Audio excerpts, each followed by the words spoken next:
At my own wedding, my elite mother-in-law slapped me. "How dare you sit in my chair, you filthy girl." She forced my husband to divorce me while I was in labor, leaving me to give birth alone. But the very next day, he nearly collapsed when he saw the TV broadcast. And frantically called me in panic. Because on screen was, "I'm Danny, and I never thought my wedding day would feel like a punch to the gut. Here I am stuffed into a lacy gown that's squeezing my ribs, my swollen belly making it hard to breathe.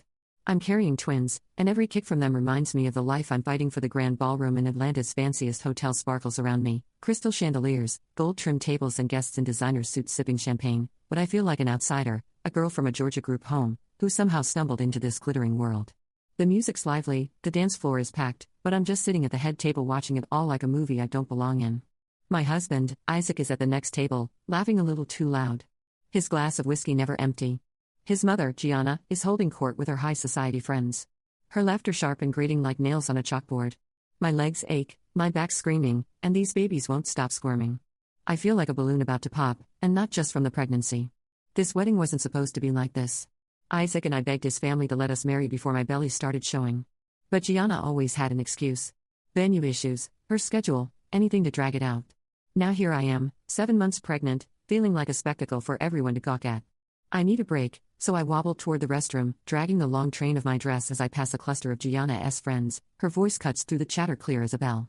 "Oh, Cynthia, it's a disaster," she says, her tone dripping with disdain. "Isaac's lost his mind marrying this foster girl and twins. We don't even know if they're his. She's clever. I'll give her that. Probably saw her chance to snag a rich boy and took it. Why else would she trap him like this? I always pictured him with someone like Lauren, that lawyer's daughter, not some nobody from nowhere." Her words hit me like a slap, each one slicing deeper than the last. My cheeks burn and my chest tightens. As I fight back tears, I clear my throat loud enough to make her jump. Gianna spins around, her face morphing into a fake smile that doesn't reach her eyes. "Danny, darling, you look pale." She coos, her voice sugary enough to make my teeth ache. "Are you feeling all right? Let me call the driver." "You should rest, dear, in your condition. We'll handle the party." I stand there frozen, her words echoing in my head. Handle the party without the bride. I want to scream to tell her she doesn't get to dismiss me like I'm nothing, but my throat's tight and all I can manage is a nod before I turn and stumble out of the ballroom. The guests' eyes follow me.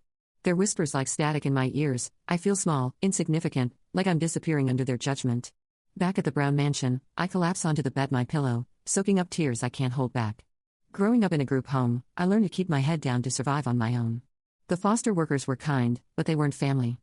I used to dream of a mother to hold my hand to tell me I was enough. Now married to a man whose mother despises me, that old ache is back sharper than ever. I think of the nurses at the group home, their gentle voices guiding me through fevers and nightmares. I wish one of them were here now, telling me how to navigate this mess. Isaac stumbles in at dawn, reeking of whiskey and some floral perfume that isn't mine. He doesn't even make it to the bed. Just collapses on the floor, still in his tux. His snores fill the room, and I feel a wave of nausea that's got nothing to do with the twins. This isn't the love I dreamed of, not the life I wanted. I place a hand on my belly, feeling a tiny kick. "We'll be okay." I whisper more to myself than to them. I've survived alone before, and I'll do it again for them. I'm going to be the mother I never had, no matter what it takes. I grew up in a group home on the outskirts of Atlanta, a place where dreams were as scarce as new shoes. My earliest memory is a social worker's voice, soft but firm, telling me to stop crying as she left me at the home's doorstep. I was 5, clutching a tattered stuffed bunny, not understanding why I was there.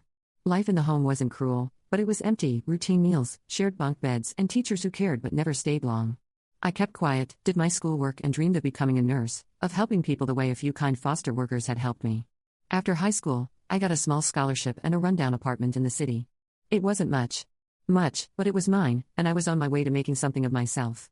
That's where I met Isaac in a nursing school lecture hall. He was all charm and easy smiles, his dark eyes sparkling like he knew a secret I didn't.